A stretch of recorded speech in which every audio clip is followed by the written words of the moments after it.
Capítulo 21 – Influência do meio. O meio no qual se encontra o médium exerce alguma influência sobre as manifestações? Todos os espíritos que rodeiam o médium o ajudam no bem como no mal. Os espíritos superiores não podem triunfar da má vontade do espírito encarnado que lhes serve de intérprete e daqueles que o cercam?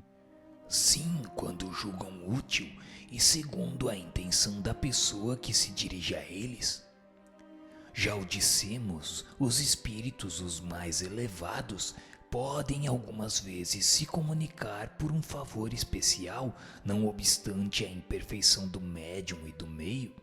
Mas então estes permanecem completamente estranhos a isso. Os espíritos superiores procuram conduzir as reuniões fúteis a ideias mais sérias? Os espíritos superiores não vão às reuniões onde sabem que a sua presença é inútil.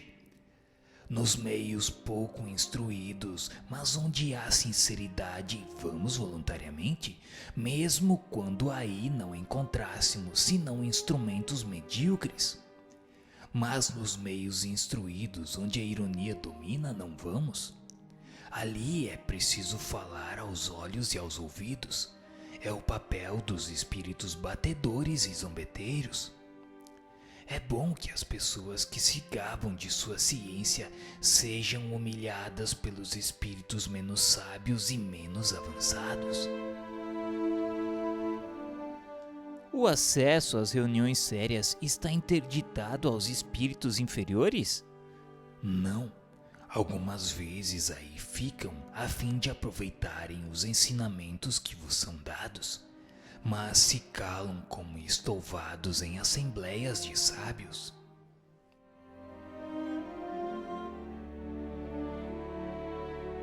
Seria um erro crer que é preciso ser médium para atrair a si os seres do mundo invisível. O espaço deles está povoado. Temo-los sem cessar ao nosso redor, ao nosso lado. Nos veem, nos observam, se misturam às nossas reuniões, nos seguem ou nos evitam segundo os atraiamos ou os repelamos. A faculdade medianímica nada é para isso. Não é senão um meio de comunicação. Depois do que vimos sobre causas de simpatia e de antipatias dos espíritos, compreender-se-á facilmente que devemos estar cercados daqueles que têm afinidade pelo nosso próprio espírito, segundo seja elevado ou degradado. Consideremos agora o estado moral do nosso globo e se compreenderá qual é o gênero de espíritos que deve dominar entre os espíritos errantes. Se tomarmos cada povo em particular, poderemos julgar pelo caráter dominante dos habitantes, por suas preocupações, seus sentimentos mais ou menos morais e humanitários, as ordens de espíritos que aí, de preferência, com eles se unem. Partindo desse princípio, suponhamos uma reunião de homens levianos, inconsequentes, ocupados com seus prazeres. Quais seriam os espíritos que aí se encontrariam de preferência? Não serão seguramente os espíritos superiores, do mesmo modo que os nossos sábios e os nossos filósofos não iriam aí passar seu tempo? Assim, todas as vezes que os homens se reúnem, têm consigo uma assembleia oculta que simpatiza com as suas qualidades ou com os seus caprichos. E isso, abstração feita de todo pensamento de evocação.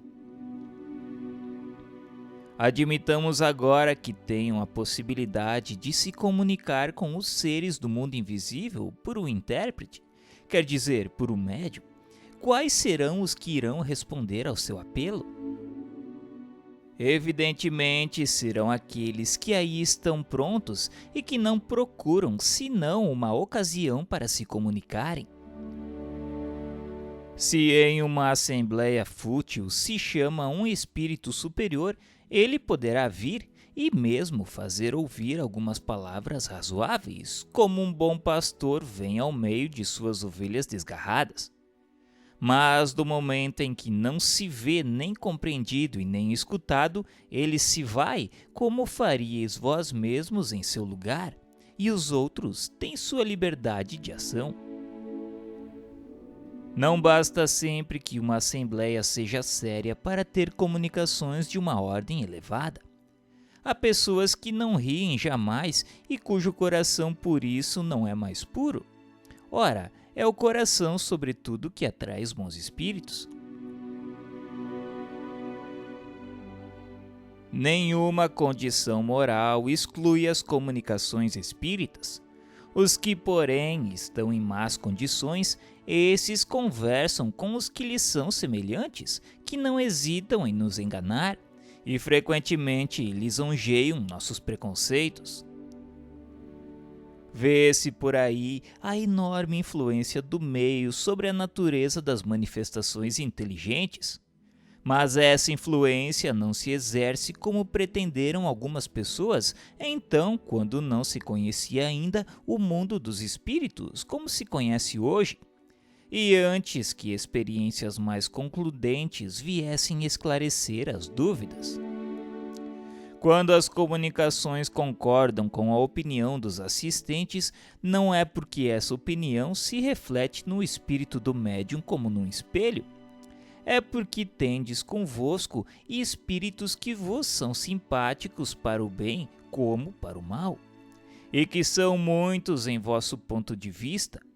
E o que o prova é que, se tendes a força para atrair a vós outros espíritos além daqueles que vos cercam, esse médium vai ter para vós uma linguagem toda diferente e vos dizer as coisas mais distantes dos vossos pensamentos e das vossas convicções.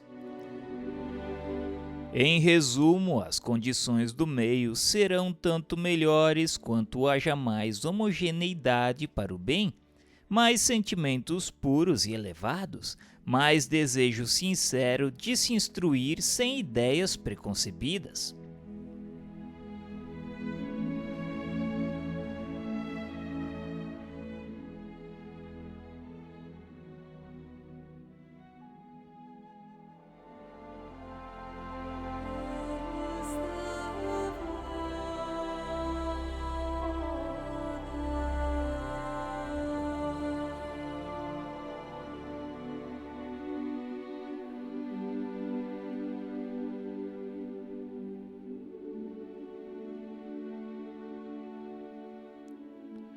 Capítulo 22 da mediunidade entre os animais.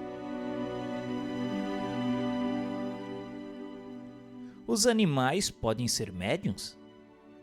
Muitas vezes se colocou esta pergunta e certos fatos pareciam respondê-la afirmativamente.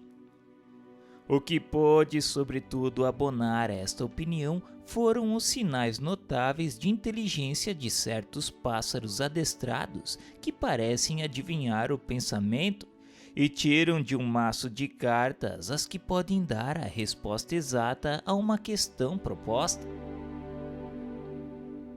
Observamos essas experiências com um cuidado todo particular e o que mais admiramos foi a arte que foi necessária desdobrar para a instrução desses pássaros.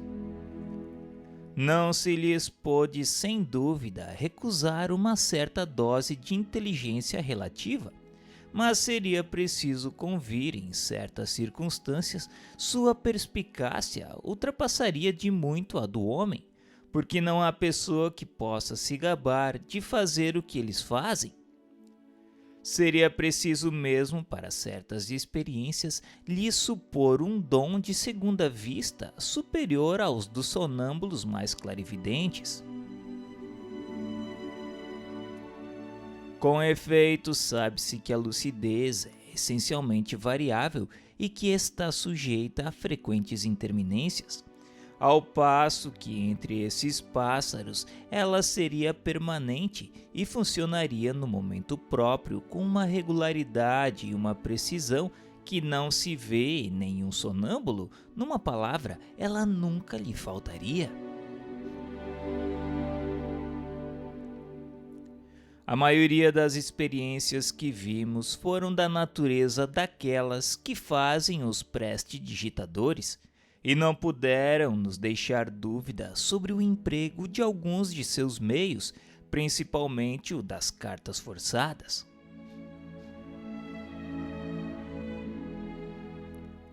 A arte da prestidigitação consiste em dissimular esses meios sem o que o efeito não teria encanto.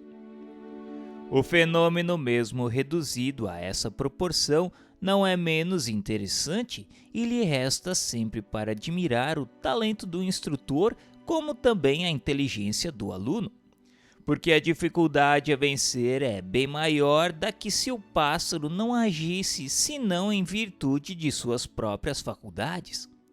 Ora, levar este a fazer coisas que superam o limite do possível para a inteligência humana está provado só por isso o emprego de um procedimento secreto. E há, aliás, um fato constante, e é que esses pássaros não chegam a esse grau de habilidade senão ao fim de um certo tempo e com a ajuda de sons particulares e perseverantes, o que não seria necessário se sua inteligência fizesse sozinha os encargos.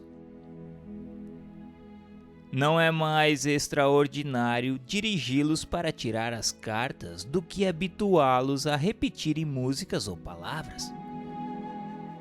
Ocorreu o mesmo quando a prestidigitação quis imitar a segunda vista. Levava-se o sujeito ao extremo para que a ilusão fosse de longa duração.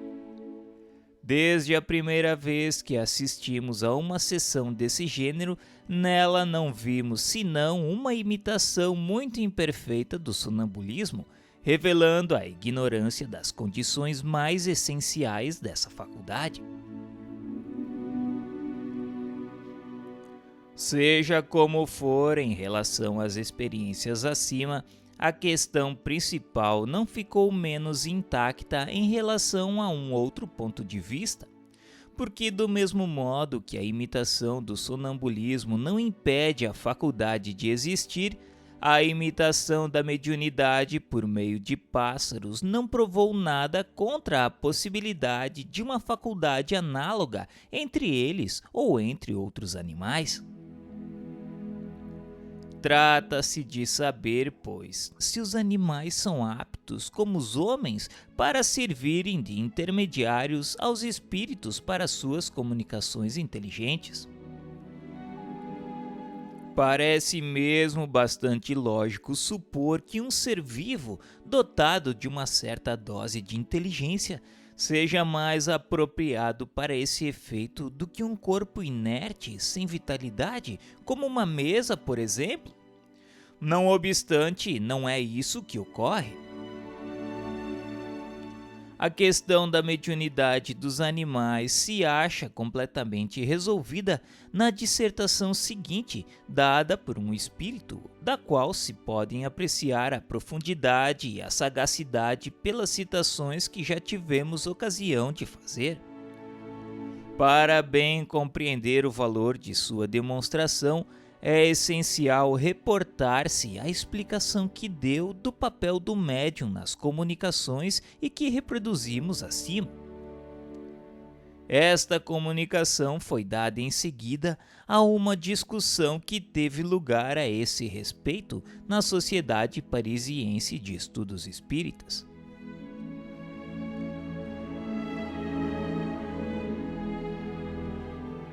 Abordo hoje a questão da mediunidade dos animais, levantada e sustentada por um dos vossos mais fervorosos adeptos. Pretende ele, em virtude dessa máxima, quem pode o mais, pode o menos, que nós podemos medianimizar os pássaros e os outros animais e deles nos servimos em nossas comunicações com a espécie humana. É o que chamais em filosofia, ou antes em lógica, pura e simplesmente um sofisma. Vós animais, disse ele, a matéria inerte, quer dizer, uma mesa, uma cadeira, um piano, a fortiori deveis animar a matéria já animada, e notadamente os pássaros. Pois bem, no estado normal do espiritismo, isso não se passa, isso não pode ser. Primeiro, convenhamos bem acerca dos nossos fatos. O que é um médium? É o ser, é o indivíduo que serve de traço de união aos espíritos para que estes possam se comunicar com facilidade com os homens, espíritos encarnados. Por conseguinte, sem médium, nada de comunicações tangíveis, mentais, escritas, físicas, nem de qualquer espécie que seja. Há um princípio que, estou seguro, é admitido por todos os espíritas. É que os semelhantes agem com seus semelhantes e como seus semelhantes. Ora, quais são os semelhantes dos espíritos, senão os espíritos encarnados ou não? É preciso vos repetir sem cessar? Pois bem, eu vos repetirei ainda. Vosso perispírito e o nosso são hauridos no mesmo meio, são de uma natureza idêntica, são semelhantes, numa palavra. Possui uma propriedade de assimilação mais ou menos desenvolvida, de imantação mais ou menos vigorosa, que nos permitem, espíritos e encarnados, nos colocarmos muito pronta e muito facilmente em relação. Enfim, o que é peculiar aos médiuns, o que é da essência mesma de sua individualidade, é uma afinidade especial e, ao mesmo tempo, uma força de expansão particular que anula neles toda a refratariedade e estabelece entre eles e nós uma espécie de corrente, uma espécie de fusão que facilita nossas comunicações. De resto, é essa refratariedade da matéria que se opõe ao desenvolvimento da mediunidade na maioria daqueles que não são médiuns. Os homens são sempre levados a tudo enxergar. Uns, e não falo aqui dos materialistas, recusam uma alma aos animais, e outros lhes querem dar uma, por assim dizer, semelhante à nossa. Por que querer assim confundir o perfectível com o imperfectível? Não estejais convencidos. O fogo que anima as bestas, o sopro que as faz agir, mover e falar em sua linguagem, não tem, quanto ao presente, nenhuma aptidão para se misturar, se unir, fundir com o sopro divino, a alma etérea, o espírito, em uma palavra que anima o ser essencialmente perfectível, o homem, esse rei da criação. Ora, o que faz a superioridade da espécie humana sobre as outras espécies terrestres não é essa condição essencial de perfectibilidade? Pois bem, reconhecei, pois, que não se pode assimilar ao homem, o único perfectível em si mesmo e em suas obras, nenhum indivíduo de outras raças vivas sobre a terra. O cão que pela sua inteligência superior entre os animais se tornou o amigo e o comensal do homem é perfectível por si mesmo e por sua iniciativa pessoal? Ninguém ousaria sustentá-lo, porque o cão não faz progredir o cão. E aquele dentre eles que é o melhor adestrado é sempre adestrado por seu mestre. Desde que o mundo é mundo, a lontra constrói sempre seu abrigo sobre as águas, segundo as mesmas proporções e seguindo uma regra invariável. Os rouxinóis e as andorinhas não construíram jamais seus ninhos de modo diferente do que seus pais o fizeram. Um ninho de pardais antes do dilúvio como um ninho de pardais da época moderna é sempre um ninho de pardais edificado nas mesmas condições e com o mesmo sistema de entrelaçamento de fibras de ervas e resíduos recolhidos na primavera, na época dos amores. As abelhas e as formigas, essas pequenas repúblicas caseiras, jamais variaram seus hábitos de abastecimento, seu comportamento, seus costumes, suas produções. Enfim, a aranha tece sempre a teia do mesmo modo. De outro lado, se procurais as cabanas de folhagens e as tendas das primeiras idades da terra, encontrareis em seu lugar os palácios e os castelos da civilização moderna. Às vestes de peles brutas se sucederam os tecidos de ouro e de seda. Enfim, a cada passo encontrareis a prova dessa marcha incessante da humanidade em direção ao progresso. Desse progresso constante, invencível, irrecusável da espécie humana, e desse estacionamento indefinido das outras espécies animadas, conclui comigo que se existem princípios comuns aos que vive e ao que se move sobre a terra, o sopro e a matéria, não é menos verdade que só vós, espíritos encarnados, estáis submetidos a essa inevitável lei do progresso, que vos impele fatalmente para diante e sempre para diante. Deus colocou os animais ao vosso lado como auxiliares para vos alimentar, vos vestir, vos secundar. Deu-lhes uma certa dose de inteligência, porque para vos ajudar precisariam compreender, e proporcionou sua inteligência aos serviços que são chamados a fazer. Mas em sua sabedoria não quis que estivessem submetidos à mesma lei do progresso. Tais como foram criados, tais ficaram e ficarão até a extinção de suas raças. Costuma-se dizer que os espíritos medianimizam e fazem mover a matéria inerte, as cadeiras, as mesas, os pianos. Fazem mover, sim, mas medianimizam não, porque ainda uma vez sem médium, nenhum desses fenômenos podem produzir-se.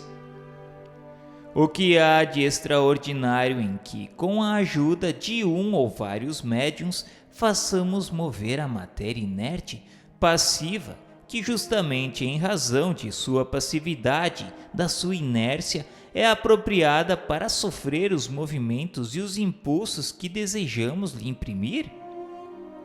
Para isso temos necessidade de médiuns, é positivo, mas não é necessário que o médium esteja presente ou consciente, porque podemos agir com os elementos que nos fornece com seu desconhecimento e fora de sua presença, sobretudo nos fatos de tangibilidade e de transportes.